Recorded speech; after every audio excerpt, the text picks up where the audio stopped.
একটা মুসলিম মেয়ের ফেসবুকে একটা হিন্দু ছেলের রিকোয়েস্ট, প্রথমে চ্যাট, তারপর প্রেম, তারপর এক ভয়ঙ্কর পাথ।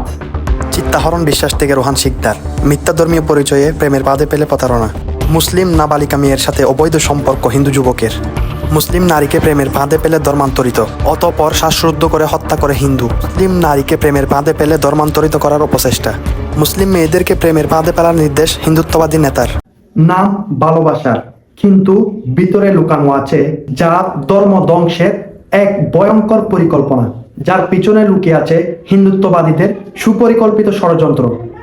मुसलमानों को कमजोर करना है तो सबसे पहले हमें उनकी लड़कियों पे टारगेट करना होगा। এদের অন্যতম অস্ত্র প্রেমের পাথ। ভালোবাসাকে বানানো হয়েছে এক ভয়ঙ্কর অস্ত্র। সামাজিক যোগাযোগ মাধ্যম ব্যবহার করে মুসলিম নারীদের ব্যক্তিগত তথ্য, মানসিক দুর্বলতাকে টার্গেট করা হয়। কাজীর উপস্থিতিতে মুসলিম রীতি অনুযায়ী বিয়ে শেষে মোনাজাতে অংশ নিচ্ছে আসাদ মাহমুদ পরিচয়ের অভিজিৎ ঘোষ।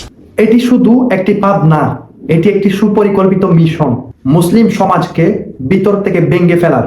একবার বিশ্বাস পেলে শুরু হয় ধর্মীয় অনীহা সৃষ্টি, পরিবারের বিরুদ্ধাচারণ, শেষমেশ ধর্মান্তর বা নির্যাতন। এখন অমুসলিম ছেলে আর মুসলিম মেয়ে প্রেম করতেছে। এজন্যই তাদের প্রেমের পাথ টার্গেট করে সব সময় এমন মেয়েদের যারা ইমোশনালি দুর্বল, যারা ইসলাম সম্পর্কে কম জানে। পরবর্তীতে তারা যে সেই মুসলিম বোনের ইজ্জত নষ্ট করে তাকে গর্ভবতী করে দিয়ে ভেঙে যাচ্ছে, এটা ওদের একটা মিশন। ধর্মের নামে প্রেম, প্রেমের নামে ধ্বংস। ইসলাম নারীকে মর্যাদা দিয়েছে, সম্মান দিয়েছে। কোরআনে আল্লাহ তাআলা বলেন, তোমরা মুশরিক বিধর্মীদের বিয়ে করো না যতক্ষণ না তারা ঈমান আনে।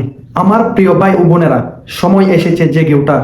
আমরা যেন আমাদের মা বোনদের এমন পাপ থেকে রক্ষা করি।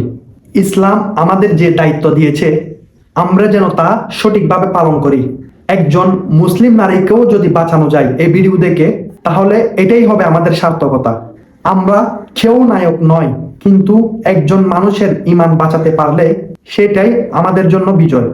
তারা পৃথিবীতে ষড়যন্ত্র ছড়াক, আর আমরা চড়াই সত্যর আলো।